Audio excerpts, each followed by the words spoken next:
கிறிஸ்து இயேசுக்குள் பிரியமான அன்பு சகோதர சகோதரிகள் அனைவருக்கும் அன்பின் வாழ்த்துக்கள். பார்த்துட்டு வருகிற நம்ம 2 கொரிந்தியருடைய ஸ்டடியில் நம்ம இப்போ 5ஆம் அதிகாரத்தில் இருக்கிறோம். ஸோ போன கிளாஸ் நம்ம பார்த்தோம், ஒரு 5 வசனங்கள் அப்போஸ்தலனாகிய பவுல் பேசக்கூடிய ஒரு காரியம். ஸோ இந்த ஒரு வசனங்களில் பவுல் எதை பற்றி பேசிட்டு வந்துட்டு இருக்கிறாருன்னா, இந்த பூமியில் நம்ம இருக்கும்போது, அதுவும் இந்த மாம்ச சரீரத்தில் இருக்கக்கூடிய இந்த ஒரு நிலைமையை பற்றி போன சில அதிகாரங்களே பேசிட்டு வந்துட்டு இருக்கார் இல்லைங்களா. சரீரத்தில் உபத்திரவப்படுறோம், சரீரத்தில் துன்பப்படுறோம், சரீரத்தில் நிறைய பாதிப்புகள் இதனால வருது நமக்கு. பட் இருந்துட்டாலும் இதெல்லாம் கண்டு நாங்கள் துவண்டு போவதில்லை.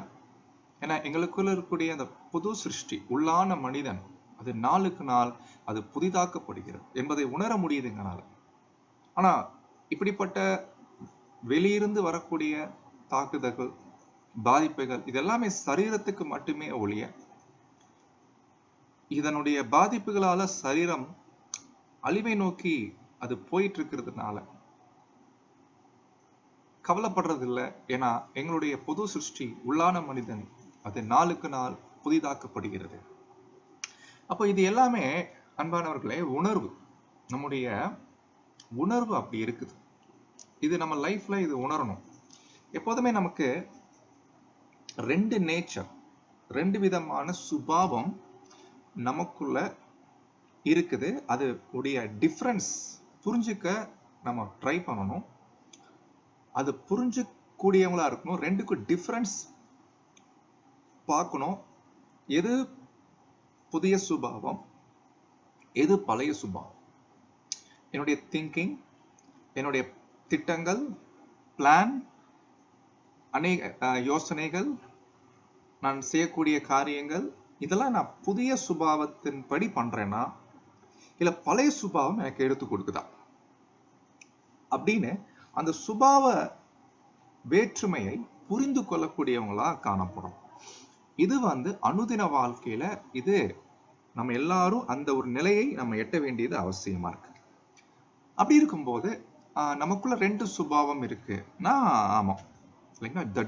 இதை குறித்து நீங்க நிறைய விவரங்கள் நம்முடைய பிரதர் என்ன பண்ணியிருப்பாருன்னா, நிறைய ஆர்டிக்கல்ல பேசியிருப்பார். Dual nature in one flesh, ஒரே சரீரத்தில் இருவித சுபாவங்கள் அப்படின்னு என்ன பண்ணியிருப்பாருன்னா ரொம்ப தெளிவா அங்க நிறைய விளக்கங்கள் பிரதர் கொடுத்திருப்பாங்க. அப்போ நம்முடைய இந்த ஒரு ஹியூமன் பாடி, இப்படிப்பட்ட ஒரு விஷயம் நமக்குள்ள இருக்குது. இது உலகத்தாருக்கு இந்த விஷயம் புரியாது. பட் நமக்குள்ள இந்த ஒரு விஷயம் இருக்குது என்பதை நாம முதல்ல நம்ம அண்டர்ஸ்டாண்ட் பண்ணியிருக்கணும். இது நம்ம உணர்ந்த பின்னாடி ஒரு புது சிருஷ்டியா நம்ம இருக்கும்போது, நல்லா கவனிங்க, ஒரு புது சிருஷ்டியா நம்ம இருக்கும்போது நம்முடைய ஒரு நாளும் நமக்குள்ள ஒரு தவிப்பு காணப்படும். அன்பானவர்களே, அந்த தவிப்பு அது ரொம்ப முக்கியமானது இல்லைங்களா. இந்த தவிப்பு பத்தி நம்ம பார்க்கும்போது, நம்ம போன கிளாஸ் பார்த்தோம், ஒரு தவிப்பு இருக்கணும், ஒரு பாரம். இந்த சரீரத்துல நம்ம இருக்கிறோம், தற்காலிகம் தான். பட் தற்காலிகம் தான் இருந்துட்டாலும், இந்த சரீரம் அழியக்கூடிய சரீரமா இருந்துட்டாலும், இந்த சரீரத்துல இருக்கிற வரைக்கும் நமக்குள்ள ஒரு பெரிய ஒரு தவிப்பு காணப்படும். அந்த தவிப்பே நமக்கு என்ன ஒரு வாஞ்சை கொண்டு வருதுன்னா, எப்படியாவது சீக்கிரம் இந்த சரீரத்தை விட்டு தேவன் பரலோகத்துல ஆயத்தம் பண்ணிட்ட அந்த ஒரு சரீரத்தை அடைய வேண்டும் என்ற ஒரு தவிப்பானது அது நமக்குள்ள காணப்படும். அப்ப நமக்குள்ள ஒரு தவிப்பு பாருங்க. இப்போ தவிப்புன்னு சொல்லும் போது நீங்க கரெக்டா எப்படி புரிஞ்சுக்கலாம், அதுதான் நம்ம இன்னைக்கு பார்க்கலாம். ஏன்னா போன கிளாஸ்ல அது என்ன தவிப்பு, அப்படி என்ன மாதிரி தவிப்புன்றதை நம்ம பார்க்கல. ஸோ இன்னைக்கு அதை பார்த்துட்டு தொடர்ந்து நம்ம என்ன பண்ணலாம்னா, இன்னைக்கு நம்ம அந்த வசனங்களை நம்ம கண்டுபிடிக்கலாம்.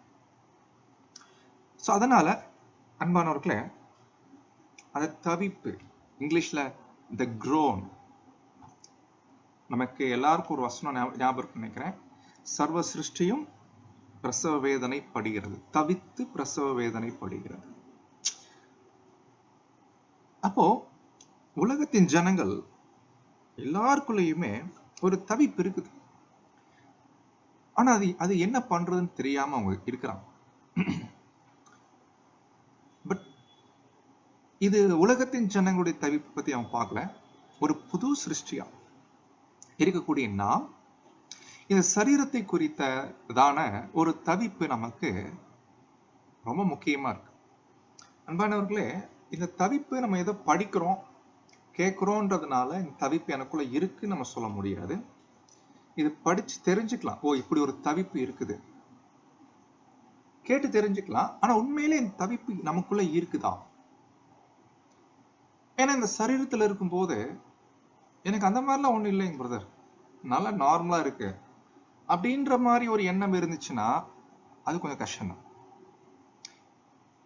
ஏன் கஷ்டம்னா, அப்படி நம்ம சொல்லும் போது நம்ம என்னதான் பண்றோம்னா, இந்த மாம்சத்தின் விஷயங்கள் நமக்கு எல்லா வகையிலுமே ஒத்து போயிருது.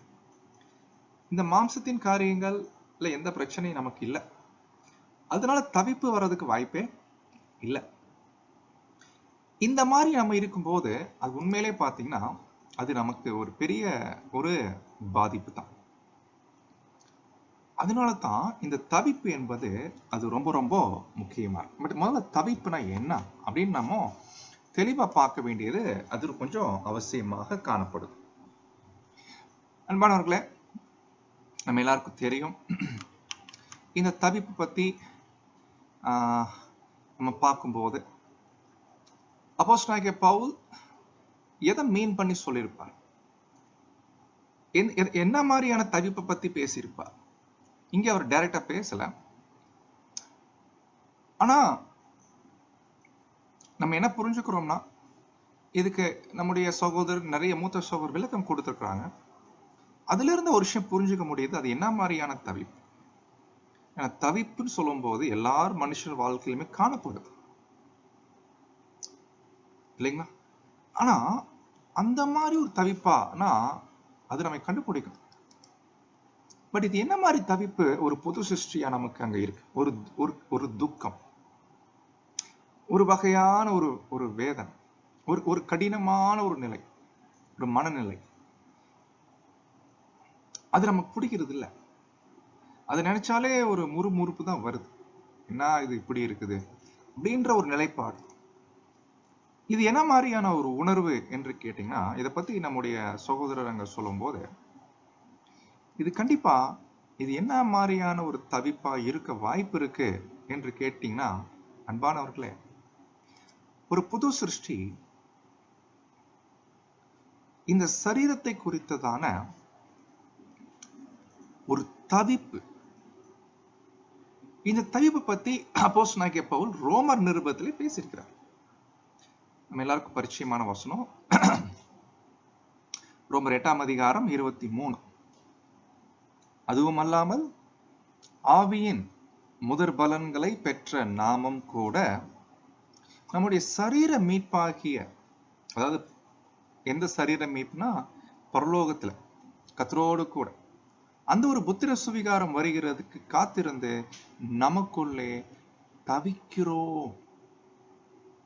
அப்ப இது என்ன மாதிரி தவிப்பு என்று சொல்லும் போது அது காமிக்குது நம்முடைய பாருங்க, ஒரு புது சிருஷ்டி இந்த சரீரத்துல இருக்கிறதுனால அதுக்கு வரக்கூடிய ஒரு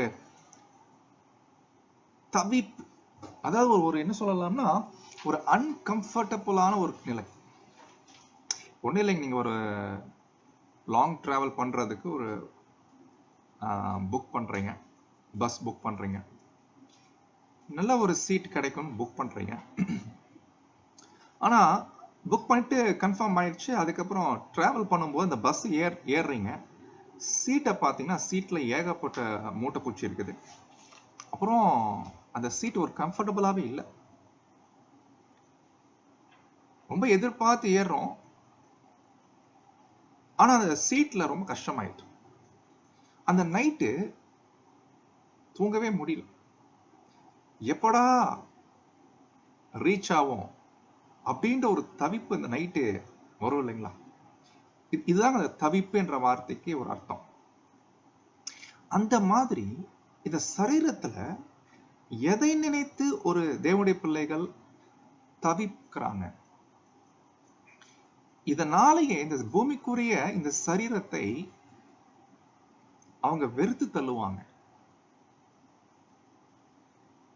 இதனாலேயே இந்த மாம்சத்தினுடைய எந்த ஒரு நியாயமான விருப்பங்களையும் கூட என்ன பண்ணுவாங்கன்னா அதுக்கு நிறைவேற்ற மாட்டான், அனுமதி கொடுக்க மாட்டான். ஏன்னா காரணம், இந்த சரீரத்துல இந்த பிரச்சனை இருக்குது. இந்த பிரச்சனை இருக்கிறதுனாலயே சரீரத்தினுடைய நியாயமான விஷயங்களை கூட அதை சாக்ரிஃபைஸ் பண்ணிடுவான், நோ சொல்லுவான். காரணம் அது பிடிக்கிறது இல்லை அந்த சரீரம். ஆனா சில காரணங்களுக்காக வேற வழி இல்லை, இந்த சரீரத்துல நாம் காணப்பட வேண்டியது அவசியமா இருக்கு. அப்படி இருக்கும்போது அன்பானவர்களே, என்ன மாதிரி எதை நினைச்சு வரக்கூடிய தவிப்பு, கண்டிப்பா நீங்க உங்க மைண்ட்ல இந்த தாட் வந்திருக்கு நான் நம்புறேன். கண்டிப்பா இதுதான் பிரதர் இருக்கணும், ஏன்னா எனக்கு அந்த மாதிரி தான் இருக்குது அப்படின்ற மாதிரி நீங்க கண்டிப்பா புரிஞ்சு வச்சிருந்தீங்கன்னா ரொம்ப கரெக்ட், நல்ல விஷயம். இப்ப சொல்ல போற விஷயம் அதுவான்னு நீங்க செக் பண்ணிக்கோங்க. எஸ் அப்படின்னா நீங்க கண்டிப்பா அந்த ஒரு விஷயத்தில் நல்ல ஒரு ஆவிக்குரிய வாழ்க்கையில வளர்ந்து கொண்டிருக்கிறீங்க என்பதற்கு நல்ல ஒரு அருமையான ஒரு அறிகுறி. சோ என்ன விஷயம் கேட்டீங்கன்னா, அந்த தவிப்பு பத்தி பார்க்கும்போது நல்லா கவனிங்க. எப்பெல்லாம் இந்த சரீரத்துல நல்லா கவனிங்க, எப்பப்பெல்லாம் இந்த சரீரத்துல பாவம் வெளிப்படுது. ஏன்னா சரீரத்துல ஒரு பிரச்சனை, நம்ம எல்லாருக்கும் இருக்கக்கூடிய பிரச்சனை பாவம். இது பாடியில இருக்குங்க. இது இது கர்த்தருடைய கிருபையில, அது தேவன் பார்வையில அது மறைக்கப்பட்டிருக்கிறது நீதின் வஸ்திரத்தினால, அது கரெக்ட். பட் இருந்துட்டாலும் சரீரத்துல அந்த பிரச்சனை இருக்கு. இது அப்பப்ப என்ன பண்ணுதுன்னா நம்மளைய புது சிருஷ்டி உடைய விருப்பத்துக்கு மாறா சரீரம் செயல்படுது இல்லைங்களா? எப்பப்பெல்லாம் அந்த நிலைமைக்குள்ள போகும்போது மாணவர்களே, செஞ்ச பாவத்தை நினைச்சு ஒரு வருத்தம் ஒரு பக்கம் இருந்துட்டாலும், ஒரு துக்கம் இருந்துட்டாலும், இந்த பாவம் இருக்கக்கூடிய இந்த சரீரத்தை மீது ஒரு வெறுப்பம் இல்லைங்களா? ஏன்னா இந்த சரீரத்துல இருக்கிற ஒரே காரணத்தினாலதான் நான் இந்த மாதிரி காரியம் பண்றேன். அப்ப எனக்கான சரீரம் இது இல்லை. தெரியல, ஒருவேளை நீங்க ஒரு மைண்ட்ல யார் வேணா வச்சுக்கோங்க, அவரவர் தன் தன் சரீரத்தை குறித்ததான ஒரு தெளிவான புரிதல் அவரவர் பெற்றிருக்க வேண்டியது அவசியமா இருக்கும். பிரதர், என் பாடியில என்னென்ன விஷயங்கள் ரொம்ப வீக்கா இருக்குது, இந்த சரீரத்துல என்னென்ன பாவங்கள் வெளிப்படுது, அது எனக்கு நல்லா கிளியர் கட் நல்லா தெரியும் பிரதர். அது எந்த இடத்துல இருந்தா, எப்படி இருந்தா, என்ன நிலைமையில இருந்தா பாவம் வெளிவருது அப்படின்றத புது சிருஷ்டி இந்த சரீரத்தை நல்லா அனலைஸ் பண்ணி வச்சிருக்கும், ப்ராப்பர் அனலைஸ் பண்ணிருக்கும் நண்பா. அந்த அனலைஸ் பண்ணலே வச்சுக்கோங்களேன், இந்த தவிப்பே வராது யாருக்குமே. அப்போ அந்த தவிப்பு வரணும்னா முதல்ல சரீரத்துடைய பலவீனங்கள், சரீரத்தின் பலவீனம் மட்டுமல்ல, இந்த சரீரத்துடைய பலவீனங்களை தூண்டக்கூடிய, நாம் வாழக்கூடிய, நம்மை சுத்தி இருக்கக்கூடிய சூழ்நிலைகள், அந்த சூழ்நிலைகள் இந்த சரீரத்திற்கு ஒரு பெரிய உந்துகோலா காணப்படுது. எனவே அதை நினைத்தும் ஒரு வகையான ஒரு தவிப்பங்க வெளிப்படும். அப்போ இவங்களுக்கு என்ன ஒரு வாஞ்சை வரும்னா, இந்த சரீரத்துல இருக்கிற ஒரே காரணத்தினாலதான் நான் தேவனுக்கு பிரியமில்லாம இந்த காரியத்தை பண்ணிட்டு இருக்கேன். ஒருவேளை எனக்கு மாத்திரம் இப்ப இந்த பாடி இல்லை. பாருங்க, ஒரு பறவைய பாருங்க, அந்த பறவையுடைய உடலை பாருங்க. அந்த பறவையின் உடல் அது ஒரு உயிர் தான். என் சரீரத்துல வெளிப்படக்கூடிய இந்த பாவம் அந்த பறவை உடைய சரீரத்துல வெளிப்படலை. அப்ப நமக்கு என்ன ஆசையாயிரும்னா, பறவையே நீ எவ்வளவு பாக்கியம். ஏன்னா நான் தேவனுடைய நீதிக்கு எதிரான ஒரு காரியத்தை இந்த சரீரத்துல இருக்கிற காரணத்தினால இந்த சரீரமானது இந்த காரியத்தை பண்ணிடுது. இதை நான் முடிஞ்ச அளவு கட்டுப்பாடு பண்றேன். ஆனா சில நேரங்கள்ல கட்டுப்பாடு மீறி இந்த சரீரம் என்னை அந்த காரியத்துக்குள்ள கொண்டு போயிருது. புது சிருஷ்டி பாவம் பண்ணாது எப்பவுமே. ஆனா புது சிருஷ்டி இந்த ஒரு விஷயத்தை குறித்து எப்போதும் கட்டுப்பாட்டுக்குள்ள வைப்பதற்கு முயற்சி எடுக்கும் போது சில நேரங்கள்ல மாம்சம் மேற்கொண்டே விடுது. அது ரொம்ப கஷ்டமாயிருது. செஞ்ச தவறை நினைத்த ஒரு துக்கம் அங்க பாத்தீங்கன்னா அதிகமாக நமக்கு வர ஆரம்பிக்கிறது. அப்போ சகோதர சகோதரிகளே, இந்த விஷயம் தான் நம்ம என்ன பண்றோம்னா அங்க பாக்குறோம். சரி, இதனால என்ன ஆகுதுன்னு பாத்தீங்கன்னா அந்த தவிப்பு அவங்களுக்குள்ள அதிகரிக்க அதிகரிக்க இந்த பாடி நமக்கு ஒத்துழைக்கிறது இல்லை. இந்த பாடி நமக்கு எதிராக இருக்குது. எனவே ஒரு பாவமற்ற ஒரு சரீரத்துக்கு போக வேண்டும் என்ற அந்த வாஞ்சை, அந்த ஒரு விருப்பம் அதிகமாக என்ன பண்ணுதுன்னா சகோதர சகோதரிகளே நமக்கு அங்க வருகிறதாக அங்க பார்க்கும். அப்போ இந்த ஒரு வாஞ்சை விருப்பம் தான் அது ஒரு நாளுமே நாளுக்கு நாள் அதிகரிக்கும். ஏன்னா இதுக்கு நேர்மாறா பாத்தீங்கன்னா சில நேரங்கள்ல நேர்மாறான என்னன்னா,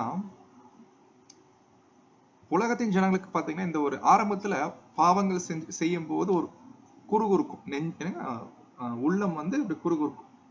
ஆனா பாவம் செய்ய செய்ய பழக்கமாயிடும். பழகிருச்சுன்னா அது ஒரு பெருசாகி பார்க்க மாட்டான். இன்னைக்கு எவ்வளவு உலகத்துல எவ்வளவு அசுத்தமான காரியங்கள், எவ்வளவு அநீதியான காரியங்கள் உலகத்துல பண்றாங்க இல்லைங்களா? ஆனா அவங்களுடைய விஷயங்கள் எல்லாம் நீங்க எடுத்து பார்த்தீங்கன்னா அவங்க பண்ற விஷயங்கள் எல்லாமே அநீதியான விஷயங்கள் தான். ஆனா அது அது அவங்களுக்கு பழகிருச்சு. அது குறிச்சு அவங்க தவிப்பு இருக்குமானா ரொம்ப ரேர். பட் தேவனுடைய ஜனங்களுக்கு இந்த தவிப்பானது அது ரொம்ப ரொம்ப கவனிக்க வேண்டிய பாயிண்ட். இப்ப இப்படிப்பட்ட பாவத்தின் விஷயங்களை குறித்ததான ஒரு தவிப்பு தேவனுடைய பிள்ளைகளுக்கு அங்க காணப்படும். ஒரு புது சிருஷ்டிக்கு அந்த தவிப்பு எப்போதுமே இருக்கும். சகோதர சகோதரிகளே, இதை சரியா புரிஞ்சுக்கிட்டோம்னா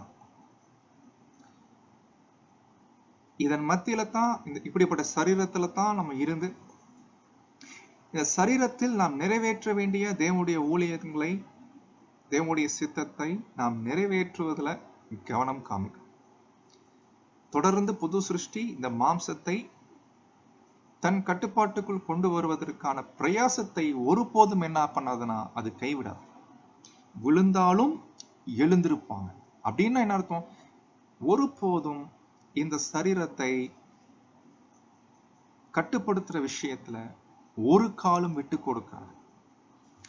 தொடர்ந்து என்ன பண்ணுவாங்கன்னா இந்த புது சிந்தை மாம்சத்தினுடைய பலவீனங்களுக்கு எதிராகவும் பாவங்களுக்கு எதிராகவும் போராடக்கூடிய ஒரு மனப்பான்மை அது இருக்கும். இந்த ஒரு காரியத்தை தான் நம்ம பார்க்கிறோம், அந்த தவிப்பு. பட் இருந்துட்டாலும் இந்த சரீரத்துல இருக்கும்போது நமக்கு கொஞ்சம் அது எப்படித்தான் இருக்கும்னா கம்ஃபர்டபுளா இருக்காது. இன்னைக்கு எல்லாரும் உலகத்துல அவங்கவுங்க சரீரத்துல எல்லாரும் வாழ்றாங்க இல்லைங்களா, மனுஷர்கள். அதான் ஒரு விஷயம் புரிஞ்சுக்கோங்க, இந்த மாதிரி நம்ம மனுஷன் சரீரத்துல இருக்கிறது ஒரு டைம் தான். நம்ம எல்லாருக்குமே ஒன்லி ஒன் டைம். நமக்கு இன்னொரு சான்ஸ் எல்லாம் கிடையாது. அதனால இந்த சரீரத்தை இருக்கிற நாம நல்லா வாழ்ந்துக்கலாம் பிரதர், மனரம்யமா வாழ்ந்துக்கலாமே பிரதர் அப்படின்னு நீங்க நினைச்சீங்கன்னா பெரிய தப்பு. ஒரு வாழ்க்கை சந்தோஷமா வாழ்றதுக்கு நம்ம வரல. இந்த மாம்ச வாழ்க்கை பலி செலுத்த வந்திருக்கிறோம். அப்படி இருக்கும்போது இந்த மாம்சத்தின்படி நாம் பிழைக்க விரும்பாமல் ஆவிக்கேற்றபடி சரீரத்தின் செய்கைகளை அழிப்பதற்கு பிரயாசம் இருக்கும். சோ இப்படி நம்ம என்ன பண்ணோம்னா பார்த்தோம். நமக்கு தெரியும் நம்ம ஏன் இந்த சரீரத்துல இருக்கிறோம், இந்த சரீரத்துல நம்ம ஏன் வாழ்ந்துட்டு இருக்கிறோம்னா ஒரு விஷயம் நமக்குள்ள நடக்கணும். அது போன கிளாஸ் பார்த்தோம். மரணமானது ஜீவனாலே விழுங்கப்படணும். இது முக்கியமான கான்செப்ட் அன்பானவர்களே. மரணம் ஜீவனை விழுங்குவது எல்லார் வாழ்க்கையில நடக்குது. நம்ம வாழ்க்கையில மட்டும்தான் ஜீவன் மரணத்தை விழுங்குது. பட் அது எப்படி, அந்த ப்ராசஸ் என்ன, அந்த ஸ்டேஜ் என்ன, அந்த ஸ்டெப் பை ஸ்டெப் ப்ராசஸ் என்ன என்பதை நாம் புரிந்து கொள்ளணும். அந்த ஞானம் பெற்றுக்கொண்டிருக்கணுங்க. அது என்னன்னே தெரியாம இருந்தோம்னா அது எவ்வளவு பரிதாபம் இல்லைங்க. நீங்க கேட்கலாம், அப்ப இந்த ஞானம் எப்படி பெற்றுக்கொள்ளலாம்? உங்களுக்கு நீங்க இந்த ஞானத்தை பெற்றுக்கொண்டிருக்கீங்கன்னா சொல்லுங்க பிரதர் அப்படின்னு கூட நீங்க கேட்கலாம். ஒரு விஷயம் புரிஞ்சுக்கோங்க, இது ஒரு ஞானம், இது அறிவு இல்லைங்க. அறிவு என்பது நம்ம எல்லாரும் பெற்றுக்கொள்ளலாம். பட் இது நம்ம பேசிட்டு இருக்கிறது அறிவு கிடையாது, நாட் நாலேஜ். நாலேஜ்ன்றது வேற, நம்ம பார்த்துட்டு இருக்கிறது விஸ்டம், ஞானம். இது பரத்திலிருந்து வரக்கூடிய ஞானம். இந்த ஞானம் தான் ஏதோ நான் உங்களுக்கு கொடுக்க முடியாது, நீங்க எனக்கு கொடுக்க முடியாது. இந்த ஞானத்தை யார் தான் தருவார்னா தேவன் தான் தரான். பரத்திலிருந்து வருகிற ஞானம். இந்த ஞானம் தேவன் கொடுக்கிறாரு. ஆனா அதை பெற்றுக்கொள்வதற்கு நாம் காட்ட வேண்டிய தகுதி என்ன என்பதை நாம் உணர்ந்தவர்களாக காணப்போம். சோ அதனால இந்த காரியத்தை நீங்க என்ன பண்ணுங்கன்னா அவரவர் ஸ்டடி பண்ணணும். தனிப்பட்ட வகையில ஸ்டடி பண்ணி எப்படி ஜீவன் மரணத்தை விழுங்குது, அந்த விஷயம் என்ன. கண்டிப்பா இதுக்கு ஆயத்தப்படுத்துகிறவர் தேவன் தான். ஆனா தேவன் நம்மளை ஆயத்தப்படுத்துவதற்கு ஏதுவான வகையில நாம் காணப்பட வேண்டியது அவசியமாக இருக்குது. சோ இதெல்லாம் பார்த்த பின்னாடி இப்ப தொடர்ந்து பவுல் பேச ஆரம்பிக்கிறாரு. வசனம் 6-7 நம்ம ஆரம்பிக்கலாம் இன்னைக்கான கிளாஸ்.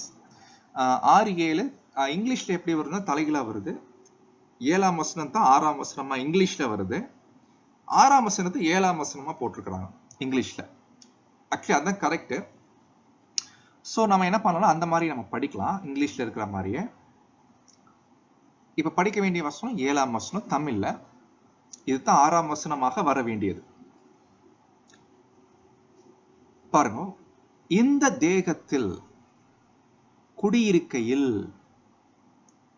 கர்த்தரிடத்தில் குடியிராதவர்களாய் இருக்கிறோம் என்று அறிந்தும் எப்பொழுதும் தைரியமாயிருக்கிறோம். இந்த வசனம் படிக்கும் போது நம்ம என்ன புரிஞ்சுக்கிறோம், சரீரத்துல இப்போ குடியிருக்கிறோமாமா. சரீரத்துல குடியிருக்கிறதுனால கர்த்தர்கிட்ட குடியிராதவர்களாய் இருக்கிறோம் என்பதை அறிந்து எப்பொழுதும் தைரியமாயிருக்கிறோம். இது புரிஞ்சுக்கிறது கஷ்டமா இல்லையே, ஈஸியா தானே இருக்குது அப்படின்னு நீங்க கேட்டீங்கன்னா, நம்முடைய பிரதர்ஸ் இந்த வசனங்கள் எல்லாம் ரொம்ப கூர்ந்து ஆராய்ச்சி பண்ணிக்கிறாங்க. வரக்கூடிய ஒரு அந்த கிரீக் வேர்டை நல்லா ஸ்டடி பண்ணிருக்கிறாங்க. ஆக்சுவலி இங்க குடியிருக்கிறதுனா என்ன அர்த்தம் இல்லைங்களா? நம்ம எல்லாரும் இந்த சரீரத்துல ஒரு புது சிருஷ்டி, இப்ப சரீரத்துல குடியிருக்குது அப்படின்னு படிக்கும்போது அது ஏதோ குடியிருக்கிறத பத்தி பேசுற மாதிரி தோணுது இல்லைங்களா? ஆனா இந்த குடியிருக்கிறது அப்படின்ற வார்த்தை வருது இல்லைங்களா, இங்கிலீஷ்ல குடியிருக்கிறது வருது. பட் இங்கிலீஷ்ல அட் ஹோம். அட் ஹோம் அப்படின்னா இது ஏதோ குடியிருக்கிறத பத்தி அவர் பேசல. வீட்டுக்கு குடி போறேன், வீட்டுல குடி இருக்கிறேன், தங்கி இருக்கிறேன் அப்படின்ற மீனிங்ல புரிஞ்சுக்கிற மாதிரி இருக்குது நமக்கு. ஆனா அந்த மீனிங்ல கிரீக்ல வரல, கிரேக்க பாஷையில அப்படி வரலைங்களா. அப்ப என்ன, பவுல் ஆக்சுவலி அவர் பயன்படுத்தின கிரீக்க வார்த்தை தான் போய் படிக்கும்போது அது என்ன சொல்ல வரான்றத நம்ம பார்க்கலாம். அதாவது இந்த சரீரத்துல குடியிருக்கிறோம், சரீரத்துல குடியிருக்கிறதுனால கர்த்தர்கிட்ட குடியிருக்கலையாமா. சரீரத்துல குடியிருக்கிறோம், தேகத்துல கர்த்தர்கிட்ட குடியிருக்கல அப்படின்னு நாங்க தெரிஞ்சுக்கிட்டு தைரியமா இருக்கிறோம் இப்படின்னு படிக்கும்போது புரியுது. அப்ப குடியிருக்கிறதுனா என்ன, தங்கி இருக்கிறது. ஆமா பிரதர், நம்ம எல்லாரும் சரீரத்துல இப்ப குடியிருக்கிறோம், ஆனா கர்த்தர்கிட்ட குடியிருக்கல. அப்ப குடியிருக்கிறதுனா தங்கிட்டு இருக்கிறது அப்படின்ற அர்த்தம் வருது இல்லைங்களா. இனிமேல் அந்த அர்த்தத்தை அப்படியே எரேஸ் பண்ணிருங்க மைண்ட்ல. ஏன்னா உடைய கிரீக் வார்த்தை அந்த மீனிங்ல கொடுக்கவில்லை. அப்ப என்ன மீனிங்ல கொடுத்திருக்குன்னு படிச்சு பார்த்தோம்னா, நீங்க இது மீனிங் சொல்லிடுறேன், பட் நீங்க நினைக்கலாம் இது என்ன ஒரு பெரிய வித்தியாசமா பிரதர், நீங்க நினைக்கலாம். ஆனா பெரிய வித்தியாசம் மாதிரி நமக்கு தோணலாலும் கண்டிப்பா சில வித்தியாசங்கள் இருக்குது, அது புரிஞ்சு படிக்கணும். பவுல் என்ன ஆங்கிள் கொண்டு போயிட்டு இருக்கிறாரு. நம்ம இந்த நிருபம் படிக்கிற நோக்கமே ஏன் வெர்ஸ் பை வெர்ஸ் ஸ்டடி பண்றோம்னா, பவுல் ஒரு நிருபத்தை எழுதுறாருன்னா எப்படி கொண்டு போறார், காரியங்கள் என்னென்ன சொல்றாரு, அதை எப்படி வைக்கிறாரு, எப்படி கொண்டு போயிட்டு இருக்கிறார். ஸோ அதுதான் நம்ம ஸ்டடி பண்றோம். அப்படின்னா இந்த வசனத்துல அந்த குடி இருக்கிறது அப்புறம் குடியிராமல் போனாலும் இது என்ன மீனிங், ஒரு கிரீக் வேர்டு என்ன செக் பண்றாங்கன்னா, இது ஆக்சுவலி இது எப்படி புரிஞ்சுக்கலாம்னா, இது குறிக்குது நம்ம எல்லாரும் வீட்டுல தான் குடி இருக்கிறோம் இல்லைங்களா. சில நேரங்கள்ல எங்கேயாவது ஒரு கஷ்டமான ஒரு இடத்துல இருக்கும்போது பேச்சு வழக்குல ஒரு வார்த்தை சொல்லும் இல்லைங்களா, சாம வீட்டுக்கு போனா நல்லா இருக்கும் பிரதர், வீட்டுக்கு போனா நல்லா இருக்கும் பிரதர் அப்படின்னு ஒரு வார்த்தை பேச்சு வழக்குல யூஸ் பண்ணுவோம். வீட்டுக்கு போனா நல்லா இருக்கும்ன்றது என்ன அர்த்தத்துல பயன்படுத்துறோம், என்னன்னா வீட்டுல இருக்கிறது எதை குறிக்குதுன்னா குடி இருக்கிறத பத்தி பேசல. வீட்டுல இருக்கிறது எதை குறிக்குதுன்னா கம்ஃபர்டபிள். கம்ஃபர்டபிள் ஒரு என்னங்க, ஒரு தமிழ்ல சொல்லலாம் கம்ஃபர்டபிள், தமிழ் வார்த்தை மறந்து போச்சு டக்கு. அதாவது கம்ஃபர்ட், வீட்டுல நம்ம நல்ல ஒரு கம்ஃபர்டபுளா, அதாவது எந்த ஒரு பிரச்சனை இல்லாம சுமூகமா, சௌகரியம், கரெக்ட், நல்ல வார்த்தை, ஒரு சௌகரியமான ஒரு ஒரு ஒரு வார்த்தை இல்லைங்களா. அப்போ ஒரு சௌகரியம், அந்த சௌகரியத்தை பத்தி தான் பவுல் என்ன பண்றாருன்னா இங்க பேசிட்டு இருக்காரு. தமிழ் வரும்போது எப்படி புரிஞ்சுக்கலாம்னா, இந்த தேகத்தில் நாம் சௌகரியமா இருக்கிறோமா என்று பார்த்தீங்கன்னா அப்படி இல்லை. ஏன்னா இந்த தேகத்தில் நாம் இருக்கும்போது கர்த்தரிடத்தில் குடி இராதவர்கள் அப்படின்னா சௌகரியமா நம்ம இல்ல. தேகத்துல இருக்கும்போது கர்த்தர் கூட இருந்தா எப்படி இருக்கும், சௌகரியமா, அந்த மாதிரி இல்லை என்பதை அறிந்து எப்பொழுதும் தைரியமாகவே இருக்கிறோம். அப்போ அப்போஸ்தலனாகிய பவுல் இந்த காரியத்தை அவரு பேசிட்டு இருக்கிறாரு. இது இன்னொரு தமிழ் மொழிபெயர்ப்புல படிக்கிறேன், கவனிங்க. இன்னொரு டிரான்ஸ்லேஷன், இந்த 7ஆம் வசனம், எனவே நாம் எப்பொழுதும் தைரியத்தோடு இருக்கிறோம். இந்த தைரியம்ன்றது ஒரு புது சிருஷ்டியா நமக்கு ஒரு தைரியம் இருக்குது. அந்த தைரியத்தில் இருக்கக்கூடிய நாம் இந்த சரீரத்தில் இருக்கும் வரை, இந்த சரீரத்தில் இருக்கும் வரை கர்த்தரை விட்டு விலகி இருக்கிறோம் என்பதை தெரிந்து கொள்ள வேண்டும். அதாவது இந்த சரீரத்தில் இருக்கிற வரைக்கும் நமக்கு ஒரு கம்ஃபர்ட் இல்லை, இது நமக்கு ஒரு கம்ஃபர்டான ஜோன் இல்லை, அது நம்ம நல்லா உணர முடியுது. இப்ப கர்த்தர்கிட்ட இருந்தோம்னா அது கம்ஃபர்ட்டா இருக்கும் இல்லைங்களா? கர்த்தர்கிட்ட பரலோகத்துல அதே சரீரத்துல இருக்கும் போது அது நமக்கு ரொம்ப கம்ஃபர்ட்டா இருக்கும். அங்கெல்லாம் பாவம் பண்றதுக்கு வாய்ப்பே இல்லை இல்லைங்களா? அது எவ்வளவு நல்லா இருக்கும் இல்லைங்களா? ஆனா இந்த சரீரத்துல இருக்கும் போது அந்த ஒரு கம்ஃபர்ட் இங்க கிடைக்கல. இந்த சரீரத்துல கிடைக்க மாட்டேங்குது. ஆனாலும் நாங்க தைரியமா இருக்கிறோம். ஆக்சுவலி பாயிண்ட் அதுதான். ஆனாலும் ஒரு தைரியம் இருக்குது. என்ன தைரியம் அப்படின்னு பவுல் அங்க சொல்றத பார்த்தீங்கன்னா, இந்த தைரியமே எப்படி வருதுன்னா, நாங்கள் தரிசித்து நடவாமல் விசுவாசித்து நடக்கிறோம். அப்படித்தான் அவர் என்ன பண்றாருன்னா அவர் சொல்றத பார்க்கும். அப்போ இந்த தைரியம் எங்களுக்கு எப்படி கிடைக்குதுன்னா, பார்த்து இல்ல, விசுவாசித்து. ஏன்னா சகோதர சகோதரிகளே, நம்ம வாழ்க்கையில இந்த விசுவாசம் என்பது ரொம்ப முக்கியமான ஒரு பாயிண்ட். சோ அப்போ இந்த விசுவாசம் நம்ம ஜீவியத்துல அது ரொம்ப ரொம்ப முக்கியம். இந்த விசுவாசம் தான் நமக்கு ஒரு தைரியத்தை கொடுக்குது. என்ன தைரியம்? இந்த சரீரம் அழிந்து போனாலும் ஏற்ற காலத்துல தேவன் நமக்கு ஒரு சரீரத்தை அங்க கொடுப்பார். அப்போது ரொம்ப கம்ஃபர்டபுளா இருக்கும். அது கிடைக்கும் என்ற ஒரு தைரியம் நமக்கு கிடைக்கும்.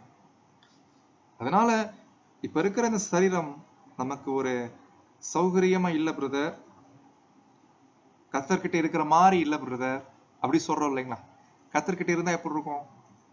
அந்த மாதிரி இல்லதான் பிரதர், பட் நோ ப்ராப்ளம், தைரியமா நாங்க இருக்கிறோம். இந்த தைரியத்தை பத்தி பவுல் என்ன பண்றாருன்னா அங்க பேசுகிறதை நம்ம பார்க்கிறோம். அப்போ இங்க வரக்கூடிய அந்த கிரீக் வேர்டு பார்த்தீங்கன்னா எக் டெமியோ.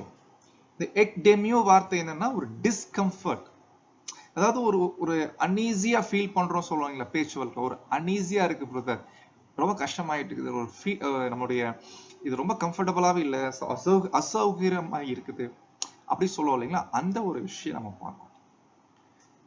அப்போ இப்படித்தான் இந்த வசனம் 7ஆம் வசனத்துல பவுல் அவரு சொல்ல வராரு. சொல்லிட்டு தான் 8ஆம் வசனத்துக்கு வரும்போது இப்படி நாம் தைரியமாகவே இருந்து,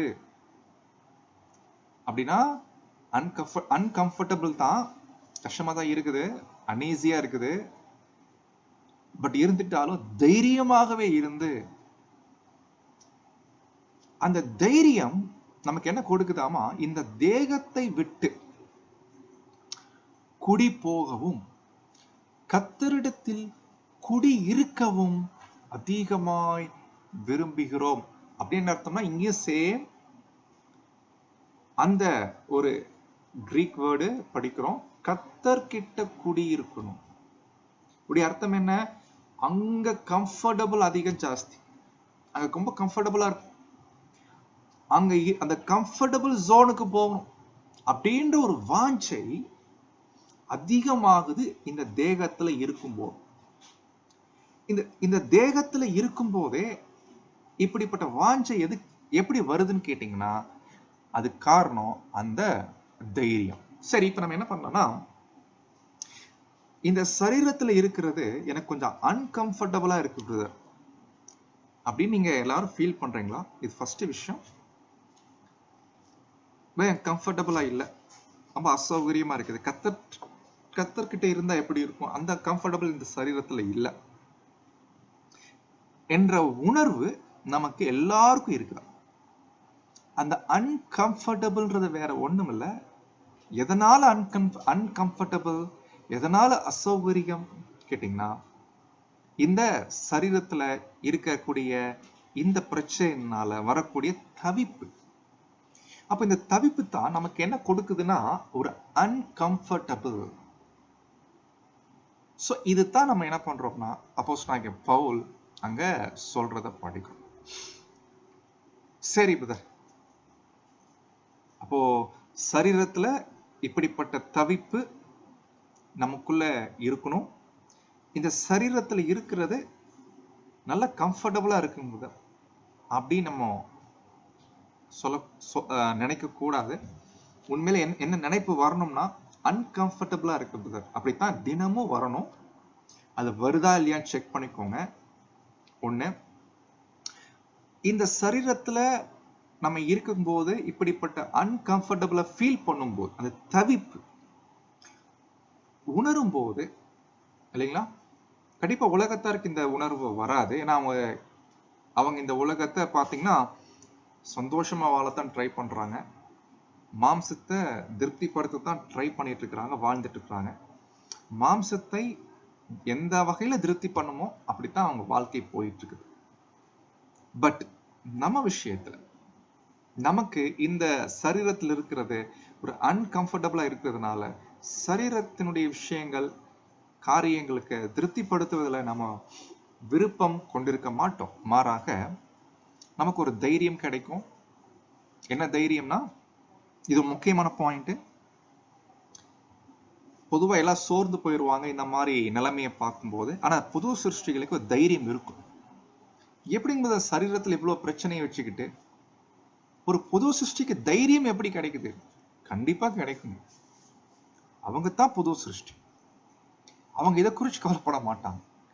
ஏன்னா புது சிருஷ்டிக்கு தெரியும், புது சிருஷ்டி என்னைக்கும் பாவம் பண்ணாது. ஆவியில நம்ம எல்லாரும் வளர வளர, ஆவியில வளர்றது குறிக்குது நம்ம உள்ளான மனுஷன்ல நாளுக்கு நாள் வளர வளர இந்த தைரியம் அதிகமாயிட்டே இருக்கும் இல்லைங்களா? சரீரத்துல பாவம் வெளிப்பட்டாலும் சோர்ந்து போக மாட்டாங்க, டிஸ்கரேஜ் ஆக மாட்டாங்க.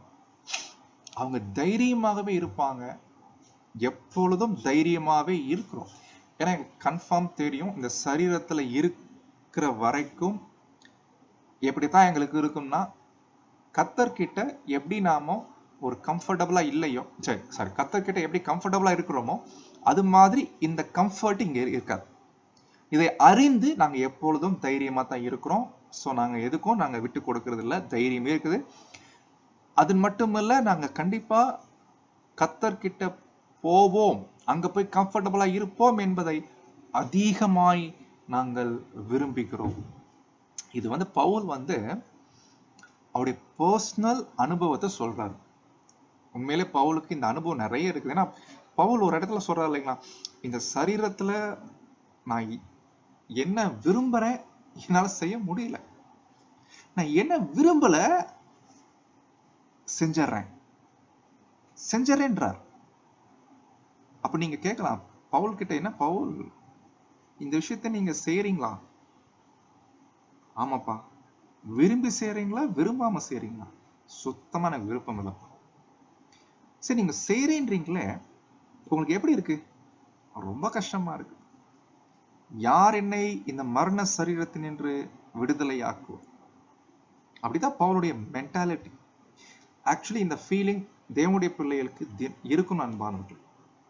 இது இல்லைன்னா தான் அதை நம்ம யோசிக்கணும், ரொம்ப டேஞ்சர்.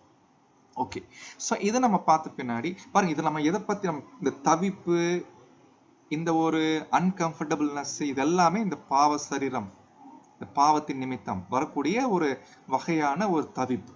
நீங்க இதை எப்படி எடுத்துக்கூடாதுன்னா, அப்புறம் ரொம்ப சுகரா இருக்குங்க, உடம்புல சுகர் பேஷண்ட், அது ரொம்ப கஷ்டமா இருக்குது, ப்ரெஷர் வேற இருக்குங்க, அது ரொம்ப கஷ்டமாயிட்டு, அந்த மாதிரி விஷயங்கள் நீங்க எடுத்துக்க கூடாது. ஏன்னா புது சிருஷ்டிக்கு இதெல்லாம் ஒரு விஷயமே இல்லைங்க. சுகரு, பிபி, இது தவிப்பானா, இது புது சிருஷ்டிக்கு இது பிரச்சனை இல்லை. புது சிருஷ்டிக்கு எது பிரச்சனை? இதுதான் பிரச்சனை. அது நினைச்சுதான் தவிப்பு இல்லைங்களா? சோ இதுதான் நம்ம கண்டுபிடிக்கிறோம். புது சிருஷ்டி விரும்புற ஒரே விஷயம் அதுதான். எங்களுக்கு அழியாமை சரீரம் கிடைச்சா போதும் பிரதர், அழியாமை சரீரம் கிடைச்சாலே அப்படின்னு ஆக்சுவலி புது சிருஷ்டி அப்படின்னு நினைக்காது. ஏன்னா புது சிருஷ்டி எப்படி நினைக்கும்னா, தேவன் எனக்கு அழியாமை சரீரம் கொடுப்பார், அது தேவன் கொடுக்கிற ரிவார்டுங்க, தேவன் கொடுக்கிற பரிசு, அது விட்டுருங்க. பட் ஒரு புது சிருஷ்டி எப்படி நினைக்கும்னா, பாவம் இல்லாத ஒரு சரீரம் எனக்கு வேணும். அந்த சரீரத்துக்கு நான் எங்க போவேன்? எனக்கு இப்ப இருக்கிறது ஒரே சரீரம், மாம்ச சரீரம். இப்ப பாவம் இல்லாத ஒரு சரீரத்துக்கு நான் எங்க போவேன்?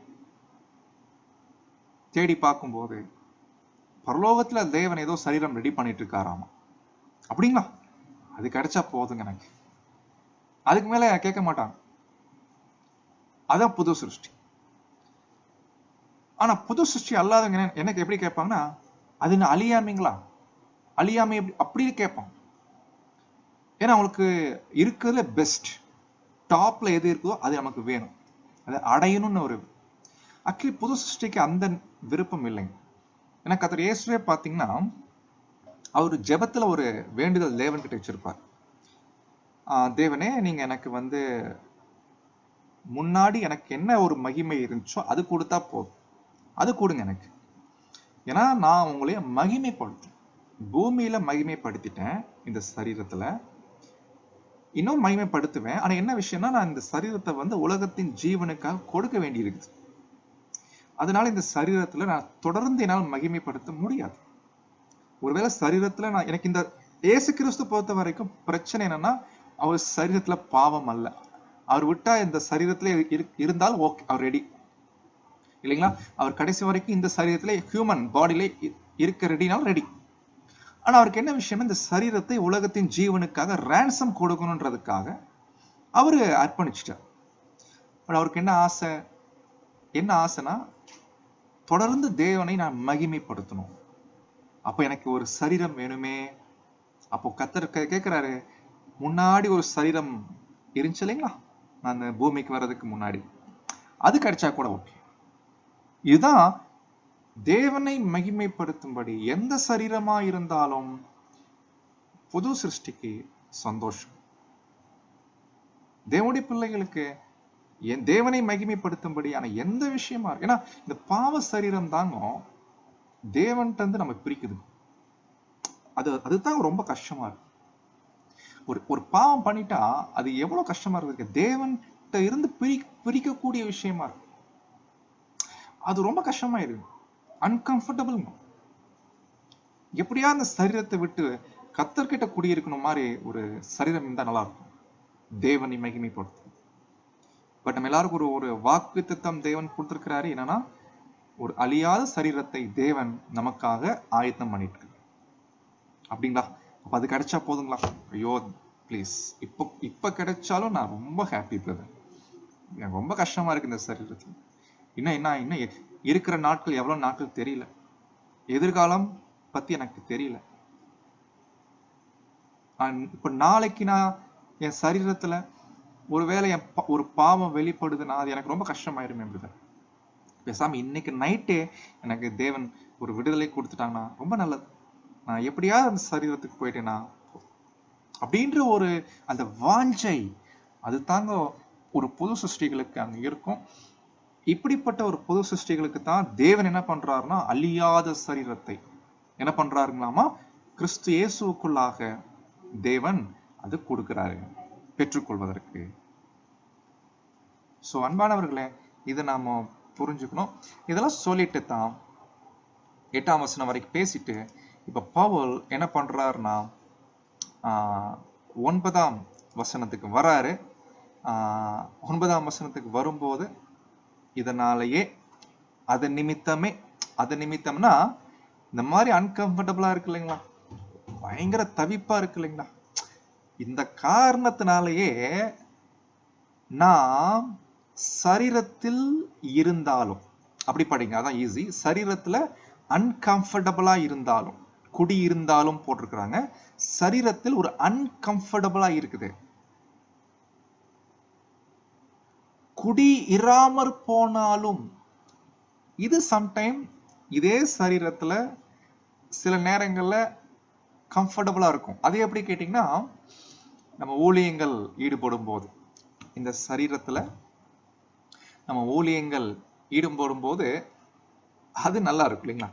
அப்போ பாத்தீங்கன்னா நமக்கு இந்த சரீரத்திலே பேசாம இருக்கலாம் போல கூட தோணும். ஏன்னா ஊழியங்கள் நம்ம ஈடுபடும் போது, ஒரு ஒன் டே மீட்டிங் நம்ம எல்லாரும் சகோதரர்களாக ஒன்று கூடும் போது, அன்பை பரிமாறிக்கொள்ளும் போது, தேவனுடைய வேலைகளில் ஈடுபடும் போது அது எவ்வளவு ஹாப்பியா இருக்கு இல்லைங்களா அந்த நேரத்துல. அப்ப நமக்கு அந்த ஃபீலிங் வராது. ஏன்னா அப்ப எப்படிதான் இருக்கும்னா ஒரு கம்ஃபர்டபுளா இருக்கும். ஏன்னா அப்ப பாவம் பண்றதுக்கு வாய்ப்பு இல்லை, பாவம் வெளிப்படுறதுக்கு வாய்ப்பு இல்லை. ஏன்னா கர்த்தர் நிமித்தம் ஊழியங்களுக்கு நம்ம ஒப்பு கொடுக்கிறோம்.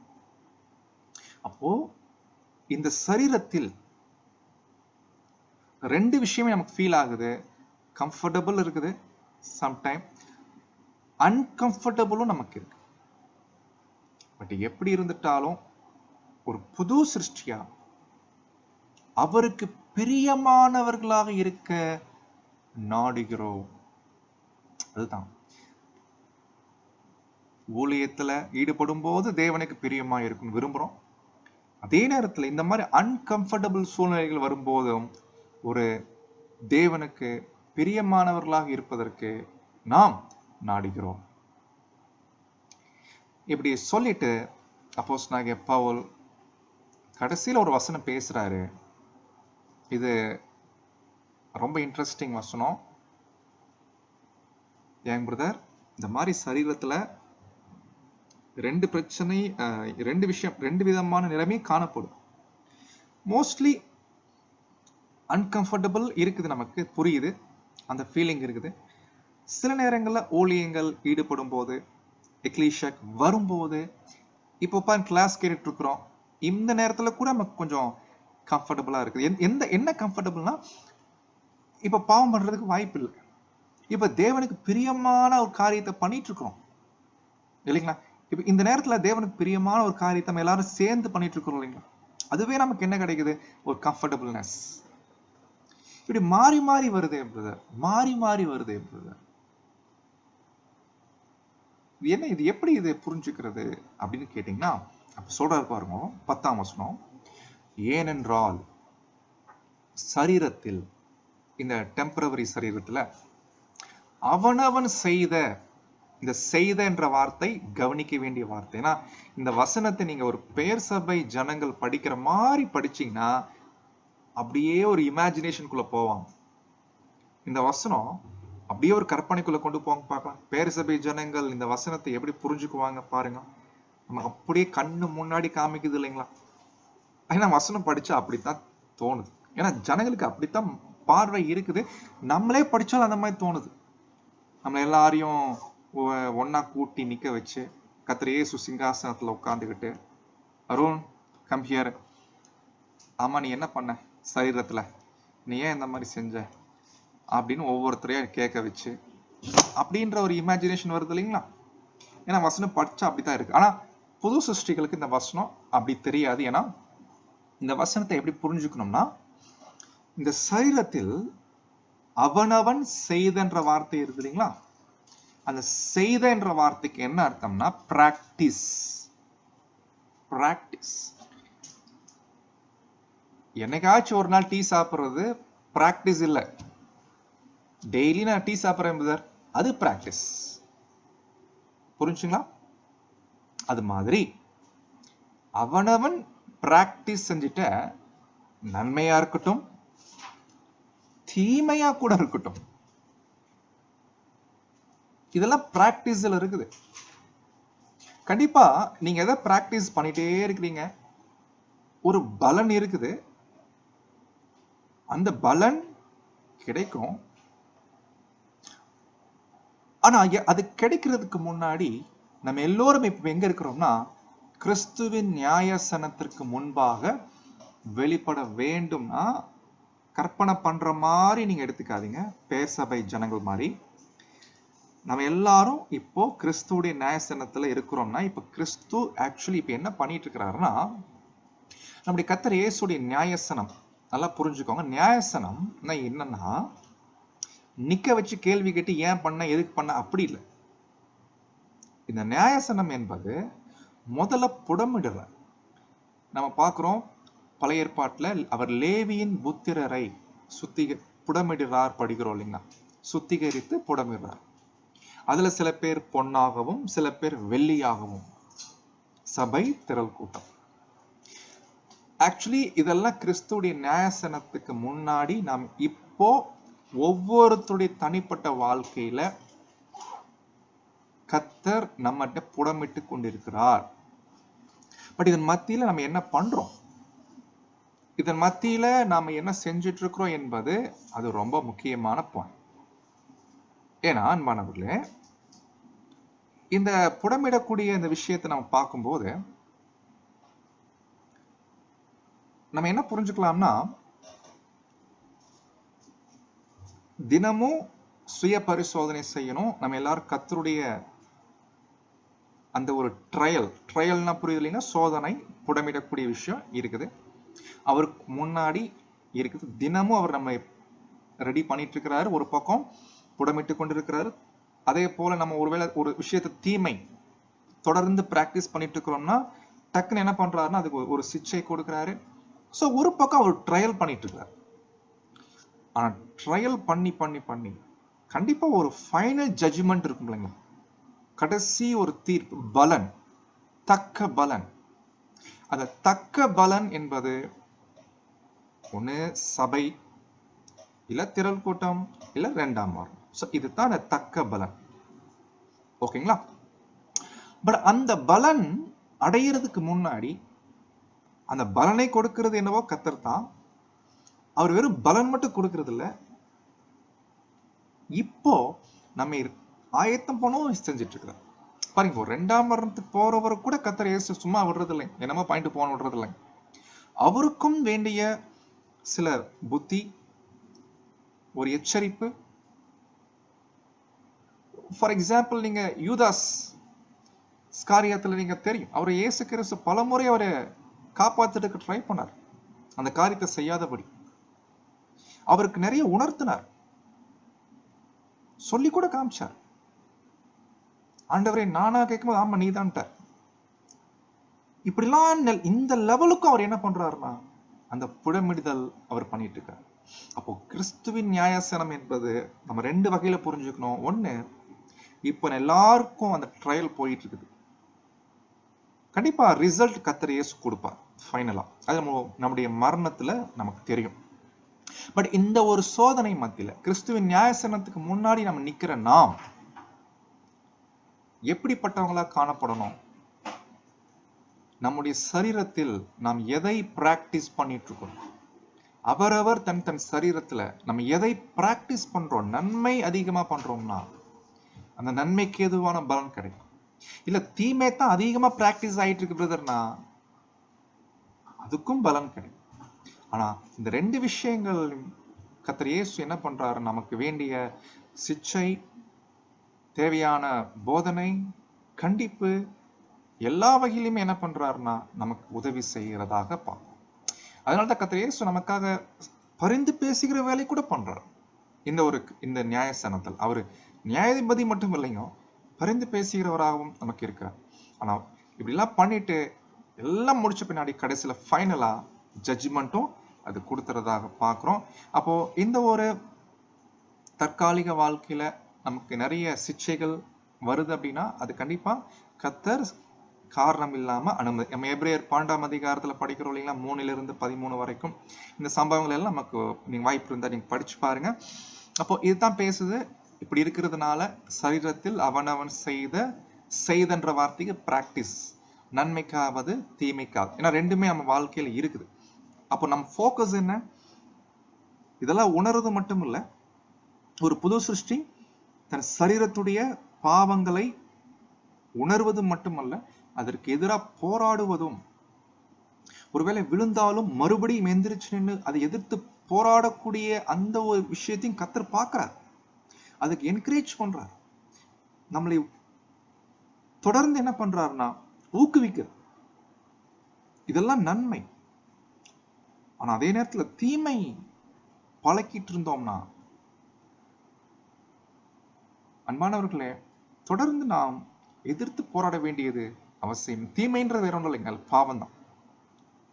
தீமைன்றது என்ன? எல்லாம் பாவம், கீழ்ப்படியாம, எல்லா வகையான கீழ்ப்படியாம. சகோதர சகோதரிகளே, நம்ம வெறும் தியரியா படிச்சிருக்கிறோம். பட் அவரவர் தன் வாழ்க்கையில ஒரு புது சிருஷ்டியா நான் எந்த அளவுக்கு உள்ளான மனிதில் பலப்பட்டு கொண்டிருக்கிறேன் என்பதை அவரவர் உணர்ந்து நாம ஏற்ற பலனை, தக்க பலனை அடைவதற்கு நம்மை ஆயத்தம் பண்ணும்படி, நன்மைக்கு ஏதுவான பலனை அடையும்படி எல்லா வகையிலுமே நம்முடைய ஆண்டவராக இயேசு நமக்கு துணை நிற்கிறார், உதவி செய்கிறார், பலன் தருகிறார் என்ற விசுவாசத்துல நம்ம இருக்கும். இந்த விசுவாசமே நமக்கு தைரியத்தை கொடுக்குது. இந்த விசுவாசம் ஆக்சுவலி இது ரொம்ப முக்கியமான பாயிண்ட். கர்த்தர் இயேசு கூட இருக்கும்போது அதுதாங்க நமக்கு தைரியம். நிறைய நேரங்கள்ல இந்த தைரியம் இல்லாம போவதுக்கு காரணம் நம்முடைய ஆண்டவர் மேல விசுவாசம் இல்லாமல் இருக்கும். ஸோ தொடர்ந்து நம்ம என்ன பண்ணலாம்னா, பவுல் இந்த 10ஆம் வசனம் வரைக்கும் இந்த விஷயங்கள் எல்லாம் பேசி முடிக்கிறாரு. அடுத்து 11 இருந்து வேற ஒரு காரியத்தை அவர் ஆரம்பிக்கிறாரு. அது எப்படின்னு நம்ம பார்க்கலாம். தேவன் தாமே காத்து கிருபை செய்வாராக. ஆமென்.